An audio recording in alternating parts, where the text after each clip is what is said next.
জয় হিন্দ বন্ধুরা। পাকিস্তান হোক বা তুরস্ক, আজারবাইজান হোক বা অন্য কোনো শত্রু, তাদের সবার জন্য সরাসরি হুঁশিয়ারি হলো এটাই যে আরব বিশ্বের কাছে এমন কোনো সেনাবাহিনী নেই যা ভারতকে টেক্কা দিতে পারে।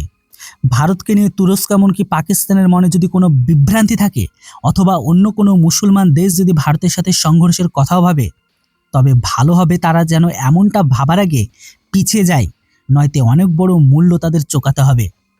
এখানে আপনাদের জানিয়ে রাখি, খবরটি অত্যন্ত চমৎকার। তবে এই চমৎকার খবরটি জানার আগে এই একজন মানুষ সম্পর্কে অবশ্যই আপনাদের জানা প্রয়োজন। এই মহাশয়ের নাম হচ্ছে ইউসুফ আল ওতাইবা এবং তিনি কোনো সাধারণ ব্যক্তি নন, বরং আমেরিকায় সংযুক্ত আরব আমিরাতের রাষ্ট্রদূত। বিশ্ব কূটনীতিতে তার বিশাল প্রভাব রয়েছে। তিনি I2U2 গঠনে বড় ভূমিকা পালন করেছে। অন্যদিকে সংযুক্ত আরব আমিরাত আজ ভারতের সাথে সবসময় পাশে থাকে। যারা কাশ্মীর ইস্যুতে ভারতের বিরুদ্ধে কখনো কোনো স্টেটমেন্ট দেয়নি, তার পেছনেও এনার অনেক বড় একটা অবদান রয়েছে। যদিও তিনি সবসময় ভারতের সাথে ভারসাম্য বজায় রেখে চলার পরামর্শ দিয়েছে, সেই হিসাবে তাকে ভারতের সমর্থন মনে করা হয়। আর এখন তিনি আমেরিকার মঞ্চ থেকে ভারত বিরোধী মুসলিম দেশগুলোকে ইশারায় সতর্ক করে বলেছে, ভারতের কোনো বিকল্প নেই এবং ভারতের মতো শক্তি আর কেউ নয়। তিনি পাকিস্তানের সেই প্রচেষ্টায় জল ঢেলে দিয়েছেন যার মাধ্যমে পাকিস্তান দাবি করেছিল যে মুসলিম বিশ্বের জন্য নিজস্ব ন্যাটো সংগঠন বানানো সম্ভব। বলে রাখি আপনাদের যে পাকিস্তান এই মুহূর্তে ছটফট করছে।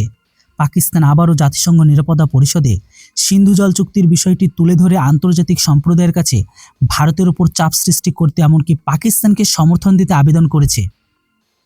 কিন্তু আশ্চর্যের বিষয় হলো, জাতিসংঘ নিরাপত্তা পরিষদে পাকিস্তানের কথা কেউ শোনেইনি। জাতিসংঘ পরিষদ তো ছেড়েই দিন, পাকিস্তানের নিজস্ব যে মঞ্চ অর্থাৎ ওআইসির মঞ্চ আছে, পাকিস্তানকে আয়না দেখিয়ে দিয়েছে।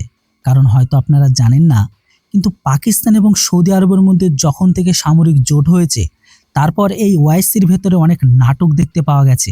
হ্যাঁ বন্ধুরা, কারণ সৌদি আরব এমনকি সংযুক্ত আরব আমিরাত উভয়ে কিন্তু আইসিসি সংগঠনের প্রভাবশালী সদস্য। কিন্তু এই মুহূর্তে এই দুই দেশের মধ্যে সংঘাত চলছে এবং এই সংঘাতের কারণ ওআইসির মঞ্চ বিভক্ত হয়ে গেছে।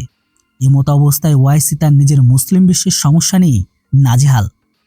ওআইসির এই সংকট আন্দাজ এই তথ্য থেকে পাওয়া যায় যে পাকিস্তান গত 5 বা 6 মাসে বা বেশ কয়েকবার এই বিষয়টিকে নিয়ে বা সিন্ধু জল চুক্তির প্রসঙ্গ তুলে ধরেছে, কিন্তু ওআইসি পাকিস্তানকে কূটনৈতিক সাহায্যই করেনি। অথচ এই ওআইসি তো কোনো সামরিক সংগঠন নয়, কূটনৈতিক ও পরামর্শমূলক সাহায্য দেওয়া ওআইসির কাজ। কিন্তু পাকিস্তান ওই সাহায্যটুকু পায়নি তাদের কাছে থেকে। এখন দেখা যাচ্ছে যে আরব দেশগুলোর সমীকরণ বদলে গেছে। আরব দেশগুলো অনেকগুলো উপদলে বিভক্ত হতে শুরু করেছে।